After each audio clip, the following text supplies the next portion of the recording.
চলো বন্ধুরা, আজকে তোমাদের একটা জিনিস দেখাই। এই যে পেয়ারা গাছটা, এই পেয়ারা গাছটা হচ্ছে বারুইপুরের পেয়ারা। আমি প্রায় 15-20 দিন আগে গাছটা নিয়ে এসেছিলাম। মাত্র এই দুটো ডালই ছিল। তো আমি কী করেছিলাম, এই মাথাটা পিঞ্চিং করে দিয়েছিলাম, আর নিচের দিকের একটা ডাল আমি ফাটিয়ে দিয়েছিলাম। আমি ইউটিউবে শুনেছিলাম ডালটা নাকি মুড়িয়ে একটু চাপ দিয়ে ফাটিয়ে দিলে অনেক পাতা গজায় আর সাথে কুড়িয়েও আসে। আর এখানে আমি সার কিন্তু এখানে রান্নাঘরের যে ওয়েস্টেজগুলো আছে, যে সবজির খোসা, সেইগুলোই আমি দিই। তাতে রেজাল্টটা দেখো, আমার প্রত্যেকটা ডালের মাথায়, আশা করছি দেখতে পাচ্ছ তোমরা, এই যে কড়ি চলে এসেছে। প্রত্যেকটাতে কড়ি চলে এসেছে। আর একটু বড় হলে আর একটু ভালো করে দেখানো যাবে। এই দেখো, প্রত্যেকটা ডালের ভেতরে কড়ি এসেছে, অসংখ্য কড়ি এসেছে। ফুল ফুটলে তোমাদের অবশ্যই দেখাবো।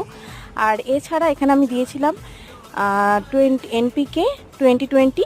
এটা আমি 15 দিন অন্তর অন্তর একটুখানি জলে গুলে